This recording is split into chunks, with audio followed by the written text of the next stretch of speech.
Բարի լույս, բարի երկուշաբթի իմ շատ սիրելի հեռուստադիտողներ։ Սկսվեց աշխատանքային շաբաթը, իսկ մենք սկսեցինք մեր աշխատանքը ուղիղ եթերում։ Ձեզ բոլորիդ մաղթում եմ լավ ու դրական օր եւ ասում շնորհակալություն, որ առավոտը սկսել եք մեզ հետ։ Սաուդյան Արաբիան քայլ է կատարում դեպի ճարտարապետության եւ քաղաքաշինության ապագա, բացելով Neom Sky մարզադաշտը բազմաֆունկցիոնալ մարզադաշտ, որի արժեքը կազմում է մոտ $1 միլիարդ։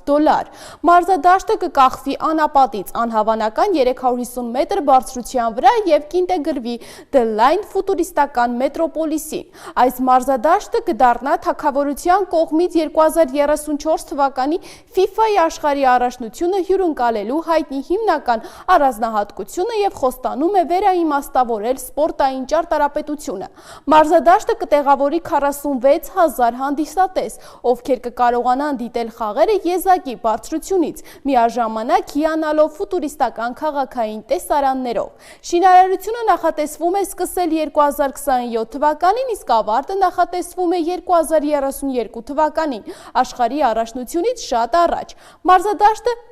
ուղղակիորեն կմիացվի The Line-ի ուղղահայաց առանցքին եւ կօգտագործի քաղաքի արագընթաց էլեկտրոնային տրանսպորտային համակարգը երկրպագուների հարմարավետ մուտքի համար։ Աշխարհի առաջնության խաղերը հյուրընկալելուց բացի Neom Sky մարզադաշտը կդառնա պրոֆեսիոնալ ֆուտբոլային ակումբի համերգների եւ խոշոր միջազգային միջոցառումների անցկացման վայր ամբողջ տարվա ընթացքում։ Այս նախագիծը համատեղում է ծայրահեղ ճարտարապետական հավանականությունները, կայուն զարգացումը եւ առաջատար տեխնոլոգիաները, ցուցադրելով քաղաքային դիզայնի եւ զվարճանքի արդյունաբերության ապագան։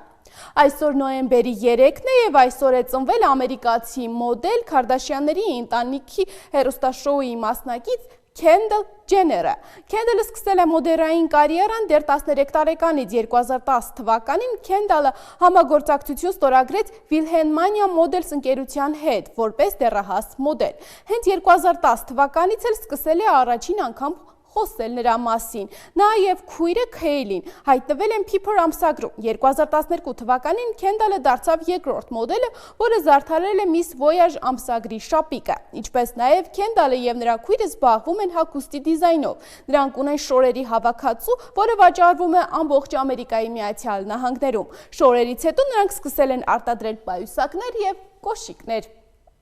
Հարգելի հեռուստադիտողներ, հիմա առաջարկում եմ դիտենք տեսահոլովակ, մեր տրամադրությունը էլ ավելի բարձրացնենք, վերադառնանք եւ ես ներկայացնեմ մեր այսօրվա հյուրերին։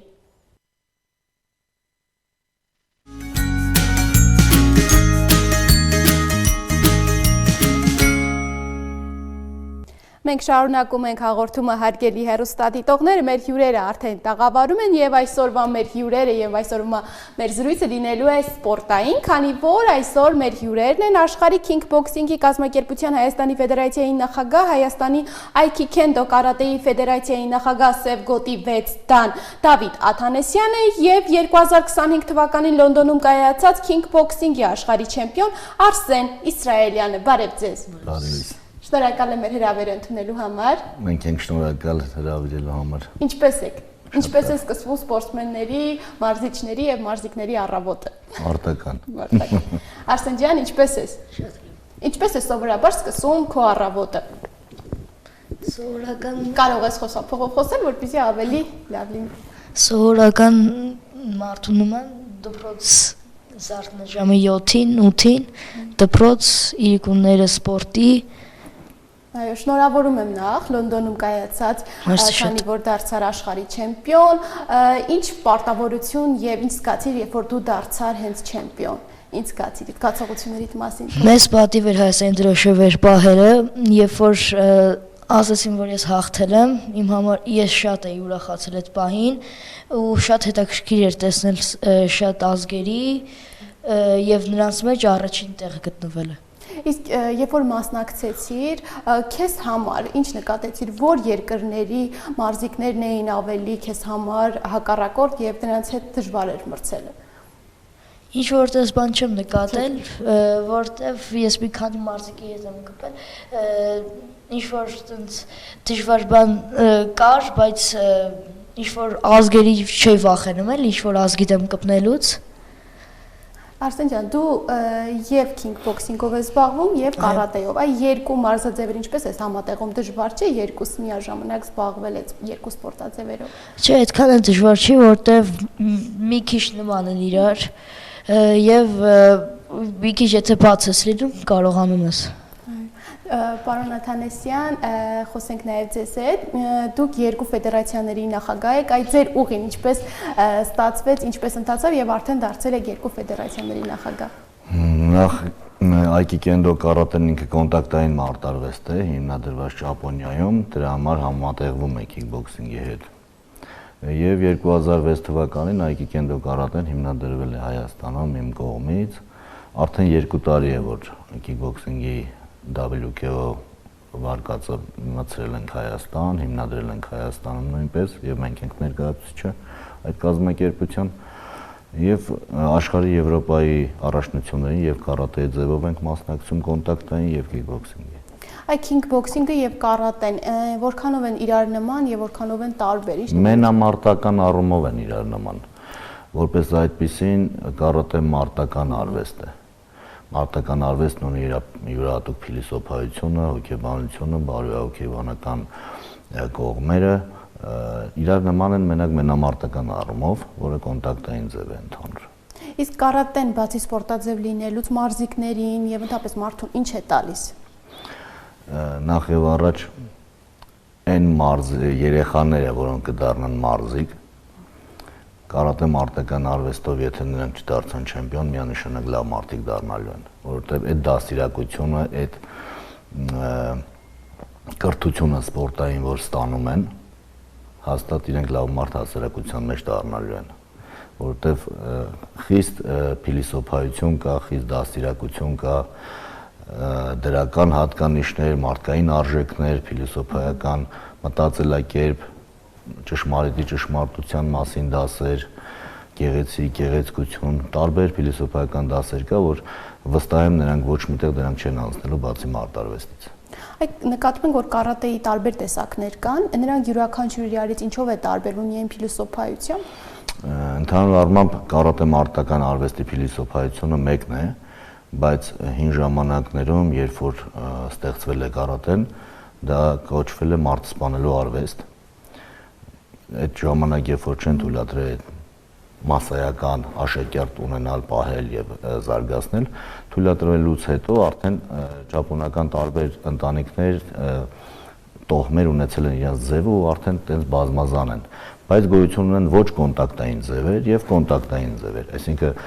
ամբողջ հպումով չեն աշխատում մենամարտական առումով, բայց փիլիսոփայությունը համարյա թե նույնն է բոլորին, որտեղ ծնվել է Ճապոնիայից։ Իսկ ձեր ստեղծած ֆեդերացիան ինչ հիմնական առանձնահատկություններ ունի եւ որոնք են այն հիմնական նպատակները եւ որ ցանկանում եք փոխանցել ձեր մարզիկներին։ Ուրեմն մեր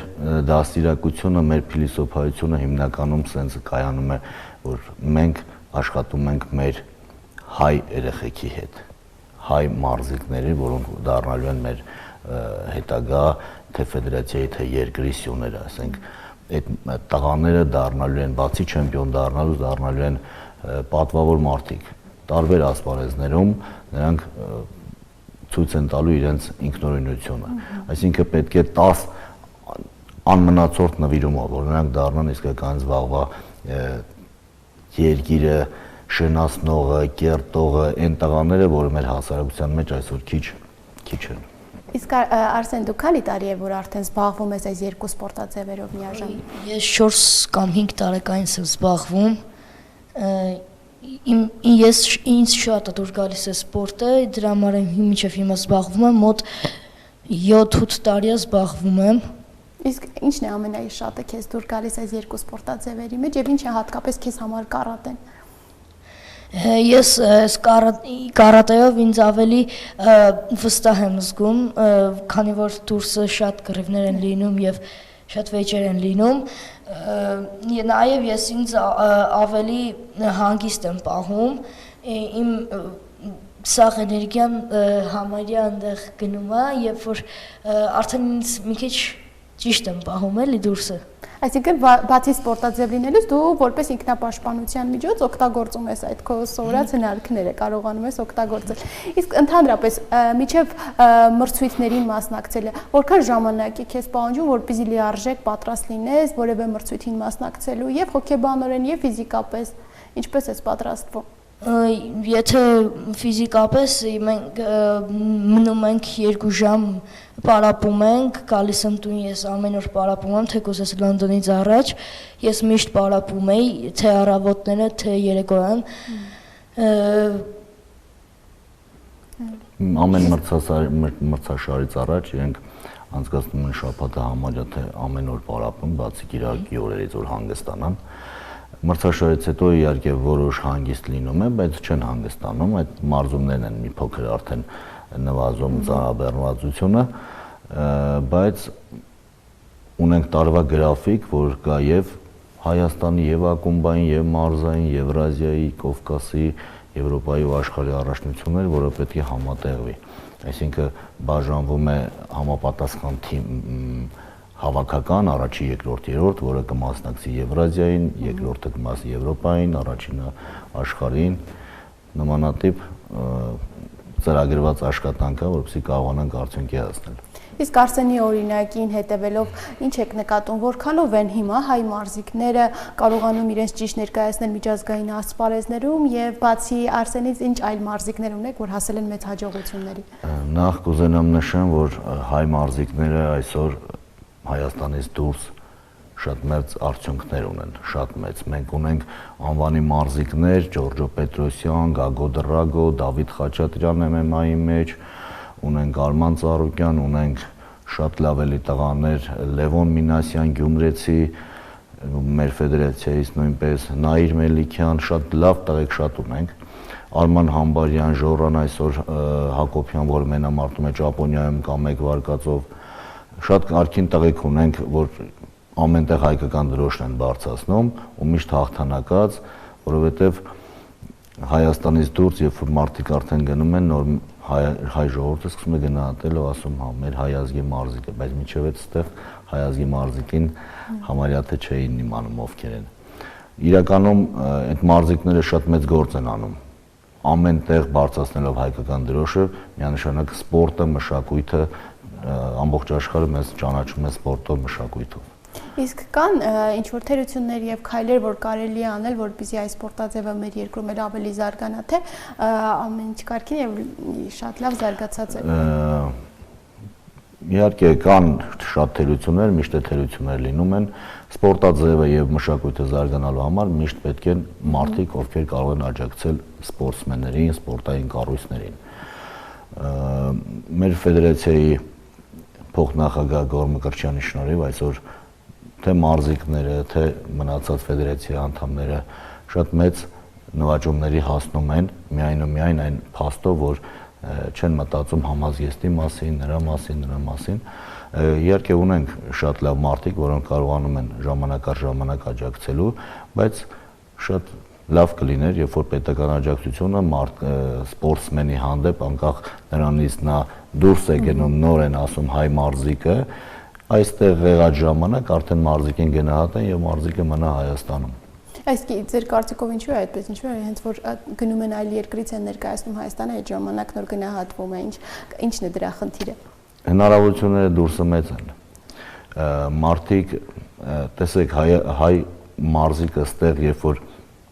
ճիշտ մենեջեր կոչված կամ ասենք իրեն առաջ տանող մարզիկ չի ունենում, նա մնում է միշտ Հայաստանում։ Բայց ժամանակ առ ժամանակ նրանք պետք է դուրս գան, մենամարտեն տարբեր ազգերի հետ, արդյունքի հասնեն, պարտվեն, հաղթեն, որպեսզի կարողանան աճեն։ Եվ տարբեր երկրներում մասնակցեն միջազգային սեմինարներին, ուսումնամարզական հավաքներին, դրանով են աճում մարզիկները, իսկ միշտ նույն տեղը դոփելով բացառով արդյունքի հասնեն։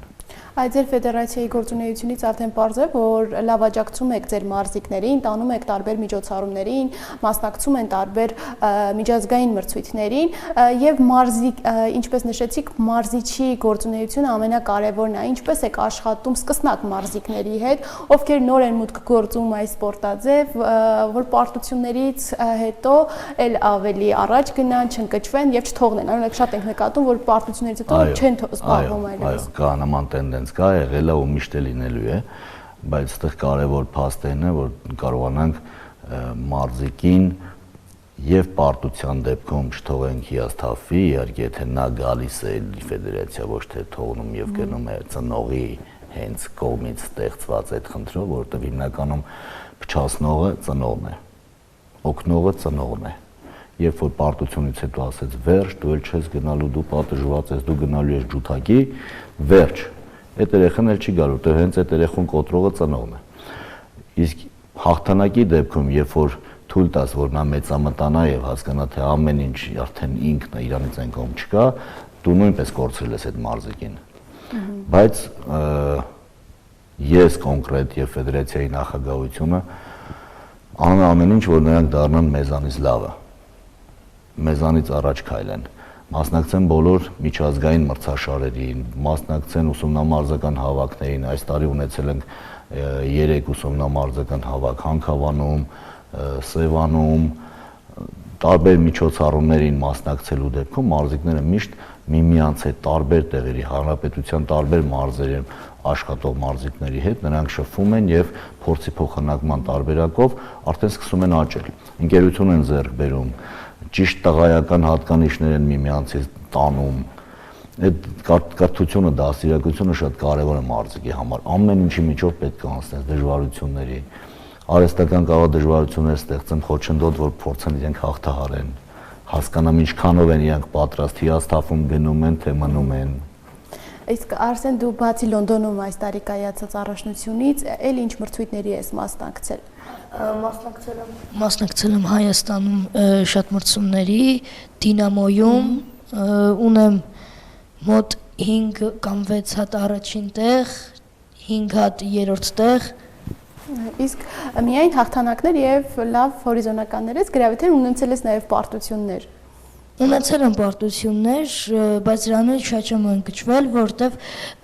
դա նորմալ է, հաստատ ես որ աշխարհի առաջնությունը հաղթեցի, ամենաուժեղը չեմ, ինձ միշտ ուժեղը կլինի։ Իսկ պարոն Աթանեսյան, ֆեդերացիան բացի նշեցիք, որ պետական աջակցություն է անհրաժեշտ, բացի դրանից ունեք նաեւ միջազգային համագործակցություններ այլ ֆեդերացիաների հետ։ Ուրեմն ֆեդերացիան առանց միջազգային աշխարհի ֆեդերացիայի չի կարող գործել Հայաստանում։ Պարտադիր պետք է գրանցված լինես աշխարհի ֆեդերացիայում, որպեսզի այդ հրավերքները մրցաշարերի Եվրոպայի եւ աշխարհի ստանաս ու կարողանաս ներկայացնես Հայաստանը։ Առանց միջազգային ֆեդերացիայի Հայաստանում գործել դա կլինի կոպիտ ասած ինքնագործունեություն։ Միջազգային ֆեդերացիան անպայման պետք է կանգնած լինի գլխավերևում։ Իսկ ունենում եք նաև այնպիսի մարզիչներ, որ այլ երկրներից գալիս են, փորձում են իրենց փորձով կիսվել մարզիկների հետ, որ երկրներից են հիմա։ Իհարկե, պրոֆեսիոնալ մարզիկներին, որ ես նշեցի, վերջերս մեր մոտ սեմինարի էր եկել հենց Ֆրանսիայի ժամանել մեր ժորա կներեք հայ մարզիկ, ուժեղագույն մարզիկ, այո, ժորան, որը անցկացնեց սեմինար մարզիկների հետ միջև մրցաշարը եւ պատրաստվում ենք նաեւ մյուս տարի հրավիրել Ջորջո Պետրոսյանին, որը այս տարի նոյեմբերի 22-ին կունենա իր վերջին մենամարտը, որը համարվում է քիքբոքսինգի աշխարհում լեգենդար մարզիկ, որին ես ներկա կլինեմ անպայման,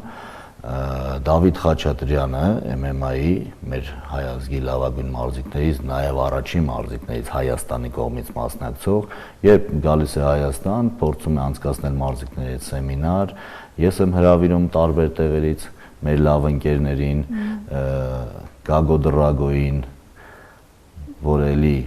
համարվում է այդ սպորտաձևում եվրոպական աշխարհում սիրտը իրանց։ Իսկ մենք ինչ ունենք միջազգային ասպարեզից սովորելու միջազգային մարզիչները, երբ որ գալիս են, ինչ են փոխանցում, որ մենք դեռ չգիտենք եւ փորձում ենք սովորել։ Տեսեք, նենց չի, որ մենք չգիտենք։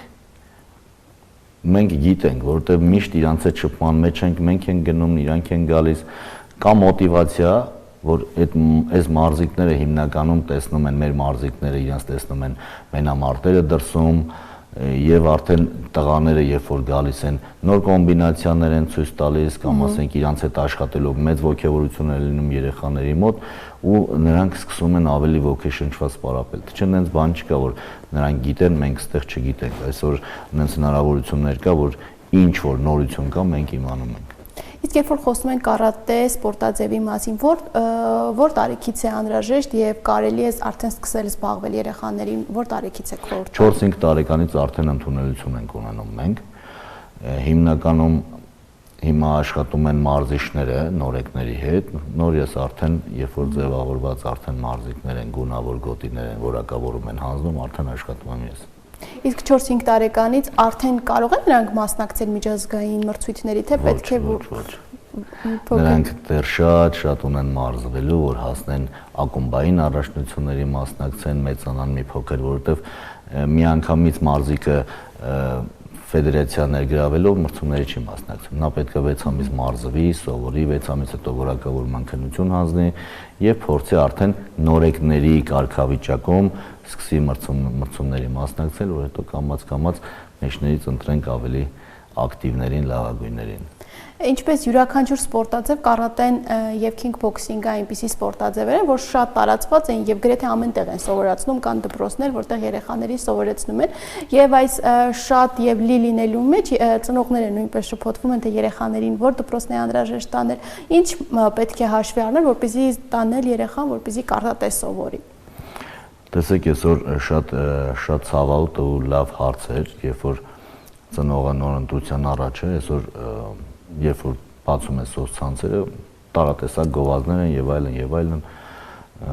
ենթադրենք ում մենք արդեն հեռացնում ենք, որը պիտանի չի, արդեն գնացել է ֆեդերացիա բացել, ակումբ բացել ու նման տիպ մարդիկ հրավիրում են ու ծնողը առանց իմանալու դե կարատե էլի տանում ենք։ Շատ ավելի կարևոր է, երբ որ մարզիչի կենսագրությունը գիտե սպորտային, ինչ ունի արած, որտեղ ունի սովորած, ենթադրենք այդ մարդը մարզիչ մանկավարժը լրիվ տարբեր հասկացություն է, տրեներ կոչվածը եւ մարզիչ մանկավարժը լրիվ տարբեր հասկացություն է, որ նա կրթելու, դաստիարակելու իրավունք ունի, թե ոչ։ Բայց այսօր արի ու տես, որ բազմազան ամեն, չգիտեմ, դպրոցում, մանկապարտեզում, ինչ-որ ուսումնական կենտրոնում բացում են ակումբներ ու Իսկ դեռ վերահսկելու կարիք է անհրաժեշտություն։ Իսկ ինչ եք նկատում վերջին տարիներին տղաներն են աղջիկները նույնպես հետաքրքրվածություն ունեն քիկբոքսինգի, կարատեի հանդեպ։ Տեսեք, աղջիկները ավելի են հետաքրքրված եւ միշտ աղջիկները ավելի շուտ են փորձում արդյունքի հասնել, աղջիկները մարզումների ընթացքում ավելի շատ են ուզում, որ ուսուցիչը ասի ապրես, լավ արեցիր, գոհ լինեն իրանցից, քան տղաները։ Որտեվ ունենք նաև աղջիկներ, ունենք շատ լավ աղջիկ Եվրոպայի չեմպիոն Էլիզան մեր, որի անունը ես կնքել էի վայրի հրեշտակ, երբ որ ադրբեջանցի մարզուհին հրաժարվեց իր այդ Եվրազիայի առաջնության ժամանակ մենամարտելու, խնդրեցինք, որ տղա դնեն, որպեսզի հասել աստեղ մենամարտի, տղուն էլ նոկաուտ արեց։ Այդտենց աղջիկներ ունենք, գեղեցկուհի, գեղեցիկ սովորող, ամեն ինչում առաջինը, իհարկե աղջիկները մի քիչ ավելի պարտաճանությամբ սպորտսմեն լինելու մեջ ավելի են, բայց տղաները մեծանալով նոր գիտակցում են իրենց ով լինելը ու սկսում են արդեն ավելի լուրջ վերաբերվել։ Իսկ մարզումների մեջ կա տարբերություն աղջիկների եւ տղաների։ Ոչ, որոշակի քիչ տարբերություն կա, որ շատ ծանրաբեռնվածություն ենթադրենք ծանրության դեպքում չես տալիս աղջիկներին, բայց տղաներին պարտադիր։ Իսկ Արսեն դու այս տարի ունես բացի Լոնդոնում կայացած միջոցառումից այլ մրցույթներ, որ պետք է իրականացնես այս տարի։ Այս տարի դեռ չեմ ունեցել, բայց երևի սպասվում է։ Մինչև տարվա վերջ կլինի արդեն։ Մինչև տարվա վերջ նոյեմբերի 14-ին եւ 15-ին կմեկնի մյուս հավաքական թիմը Վրաստան, Թբիլիսիում կայանալի Կովկասի առաջնությանը եւ էլի թիմը կհավաքագրվի ինչպես Լոնդոնի, ինչպես դրանից առաջ մենք հոկտեմբերի 3-ից 8 եղանք Լյուքսեմբուրգում, այդտեղ էլ մարզիկների հավաքական թիմը կազմված էր մեր Էջմիածնի մարզիկներից, Երևանի, Գավառի եւ Իջևանի։ Այս առաջնությանն են նույնպես արդեն մարզիկները պատրաստ են, տարբեր ակումբների, տարբեր մարզերից լավագույն մարզիկներով կմեկնենք Կովկասի առաջնության։ Սա կլինի արդեն տարվա եզրափակումի նոյեմբեր ամսին երևի, թե կլինեն նորություններ օրինակ Չէ, ունենք երկու միջոցառում էլ նոյեմբերի 14-15-ին կունենանք այդ Կովկասի առաջնությունը, այնուհետև կվերադառնանք դեկտեմբերի 7-ին կունենանք որակավորման տարվա վերջին որակավորման քննությունները, որին կմասնակցեն մոտավորապես 400-500 մարզիկ, ովքեր որ արդեն կարող են որակավորման փուլը անցնել, որտեղ ովքեր որ արդեն իրենց խորքում գիտեն, որ թերի են կկտրվեն, չեն մասնակցի, բայց այնուամենայնիվ կտրվողներ եւ հանձնողներ կլինեն։ Եվ տարվա վերջի ամենակարևոր միջոցառումը, տարվա ամփոփումը կլինի 10 լավագույն մարզիկների պարգևատրումը։ Իսկ Արսեն, դու ինչպես ես պատկերացնում քո այս սպորտային ապագան, ինչ հետագա պլաններ ունես կարատեի եւ քինգբոքսինգի հետ կապված, հնարավոր է ընտրես մարզիչի արդեն հետագա ուղին։ Հնարավոր է, բայց ես էլ որ այդպիսի բան չեմ մտածել։ Չգիտեմ, բայց հնարավոր է այդպես բան։ Դեռ զբաղվում ես միայն մրցույթներով։ Շնորհակալ եմ շատ հետաքրքիր զրույցի համար եւ ձեզ մաղթում եմ նորանոր հաջողություններ եւ նորանոր հաղթանակներ։ Շնորհակալ ենք շատ։ Սիրելի հեռուստադիտողներ, հիշեցնեմ, որ այսօր զրուցում էինք աշխարհի քինգբոքսինգ կազմակերպության Հայաստանի Ֆեդերացիայի նախագահ, Հայաստանի Այքիքենդո կարատեի ֆեդերացիայի նախագահ Սևգոտի 6 դան Դավիթ Աթանեսյանի եւ 2025 թվականի Լոնդոնում կայացած քինգբոքսինգի աշխարհի չեմպիոն Արսեն Իսրայելյանի հետ։ Այս պահին առաջարկում եմ դիտենք տեսահոլովակ, վերադառնանք եւ շարունակենք հաղորդումը։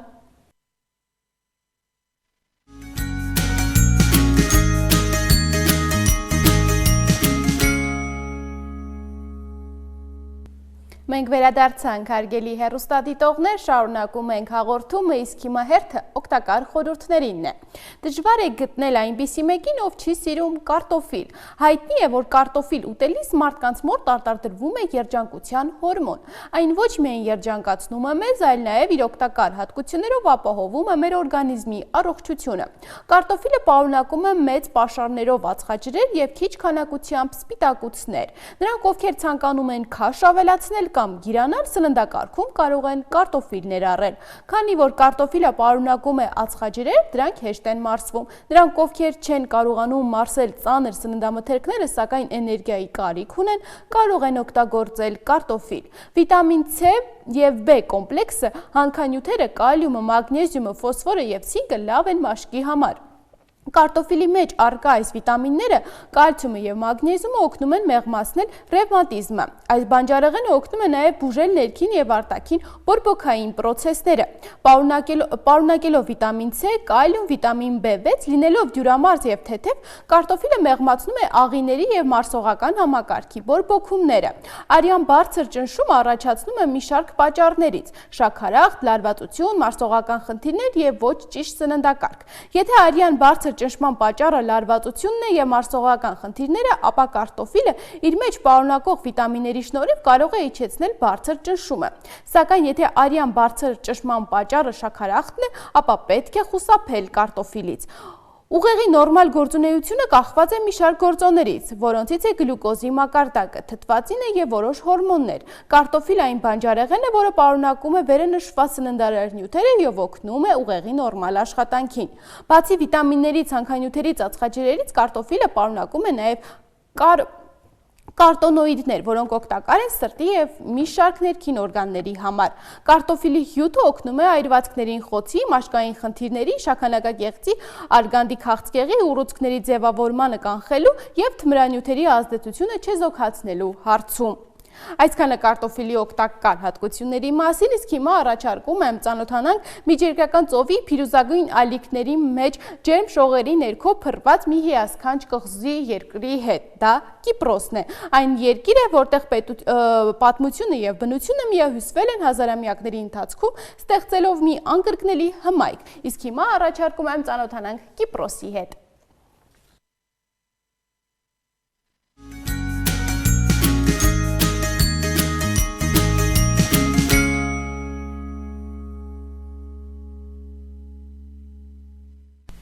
Կիպրոսը կղզի պետություն է միջերկրական ծովում, կղզին գտնվում է Թուրքիայի հարավում, Սիրիայի և Լիբանանի արևմուտքում, Իսրայելի հյուսիս-արևմուտքում։ Այս փոքրիկ, բայց հզոր կղզին իր մեջ կրում է հազարամյակների պատմություն։ Մարդկային գործունեության առաջին հետքերը Կիպրոսում թվագրվում են մեր թվարկությունից առաջ 10-րդ հազարամյակին։ Մի լեգենդի համաձայն սիրո և գեղեցկության աստվածուհի Աֆրոդիտեն դուրս է եկել հենց Կիպրոսի ծովի փրփուրներից։ Հնագույն դարերից Կիպրոսը եղել է ժողովուրդների ու քաղաքակրթությունների խաչմերուկ։ Կղզին բնակեցրել են միայն հույները, այնուհետև անցել է Ասորեստանի, Եգիպտոսի, Պարսկաստանի և Օսմանյան տիրապետության ներքո։ 1878 թվականին Կիպրոսը անցել է Միացյալ Թագավորության կառավարման տակ, իսկ 1960 թվականին դարձել է անկախ պետություն։ Սակայն անկախությունից հետո կղզին բախվեց ներքին հակասությունների։ Հույն և թուրք կիպրացիների միջև սկսվեցին բախումներ, որոնք 1974 թվականին հանգեցրին Թուրքիայի ռազմական ներխուժմանը։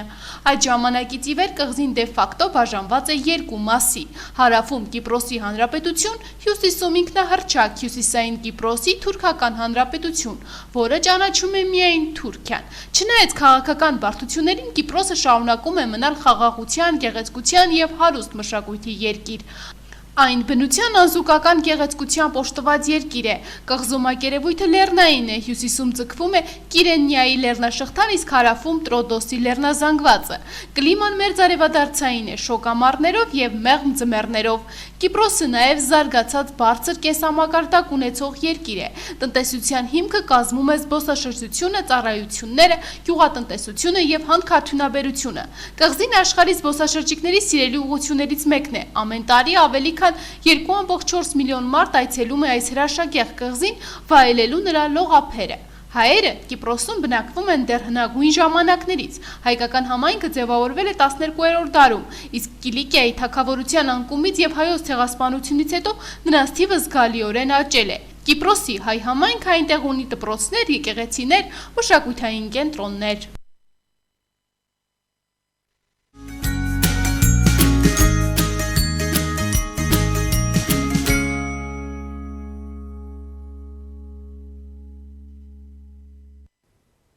Հարգելի հեռուստադիտողներ, դիտեցին Կիպրոսի մասին պատմող տեսանյութը, իսկ հիմա նշեմ, որ Հայաստանի Հանրապետության Գիտությունների ազգային ակադեմիայի հնագիտության և ազգագրության ինստիտուտի և Գերմանիայի Մյունստեի համալսարանի հնագետների արշավախումբը Հայաստանի անտիկ շրջանի մայրաքաղաք Արտաշատում բացահայտել է Հայաստանի մինչև այսօր հայտնի ամենահին եկեղեցու հիմնապատկերը։ Եկեղեցին գտնվել է հին Արտաշատի 17-րդ բլրի արևելյան լանջին և զբաղեցնում է մոտ 1000 քառակուսի մետր մակերես։ Նշվում է, որ բացահայտումը կարևոր վկայություն է Հայաստանում վաղ քրիստոնեության մասին։ Սա առաջին ութանկյուն եկեղեցին է, որը հայտնաբերվել է Հայաստանում։ Եկեղեցին կառուցված է եղել կրակաշաղախով, ամրացված տեղական քարից և ամենայն հավանականությամբ ունեցել է հարթ սվաղած պատկեր։ Պատերը տարբեր բարձրության են, պահպանվել են, որոշ հատվածներում հասնում է 2.6 մետրի, որոշ տեղերում մոտ կես մետրի։ Գտածոների տեսականին և որակը ուսումնասիրելով հնագետները եզրակացրել են, որ եկեղեցին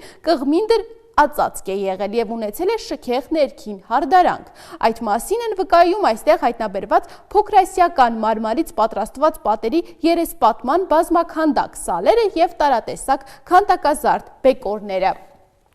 Իսկ Կահիրեի մերձակայքում կբացվի մեծ եգիպտական թանգարան, 1 միլիարդ դոլարի արժողությամբ հսկայական համալիր, որը նվիրված է մեկ քաղաքակրթության պատմությանը։ Թանգարանը գտնվում է Գիզայի բուրգից 1 կիլոմետր հեռավորության վրա և զբաղեցնում է 470,000 քառակուսի մետր տարածք։ Նախագծի մասին հայտարարվել էր դեռևս 1992 թվականին, բայց շինարարությունը սկսվել է միայն 2005 թվականին։ Երկու տասնամյակ տևած շինարարության ընթացքում բացումը բազմիցս հետաձգվել է վերջին անգամ հուլիսին մերձավոր արևելքի ընթացիկ հակամարտությունների պատճառով։ Թանգարանում կտեղադրվեն ավելի քան 50,000 ցուցանմուշներ, այդ թվում Ռամզես II-ի 83 տոննա քաշով, 32,000 տարեկան կոթողը և 45,000 տարեկան նավակը, որը պատկերել է փարավոն Խուֆին, որը վերագրվում է բուրգերի շինարարությանը։ Շատ առարկաներ տեղափոխվել են Թահրի հրապարակի հին թանգարանից, որը գործում է շուրջ 1 դար։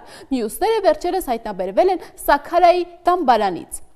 Աֆրիկայի երկրորդ խոշորագույն տնտեսություն ունեցող Եգիպտոսը սպասում է, որ թանգարանը կշարունակի զարգացնել զբոսաշրջությունը 2024 թվականին։ Երկիրը ընդունել է ռեկորդային 15.7 միլիոն այցելու, իսկ կառավարությունը նպատակ ունի 2032 թվականին այդ թիվը կրկնապատկել։ Թանգարանի ադմինիստրատորները ակնկալում են օրական 15-ից 20 հազար այցելու։ Հարգելի հեռուստադիտողներ, այսօրվա համար նախատեսել էինք այսքանը, ձեզ մաղթում եմ հաճելի օրվա շարունակություն, իսկ մենք արդեն կհանդիպենք վաղը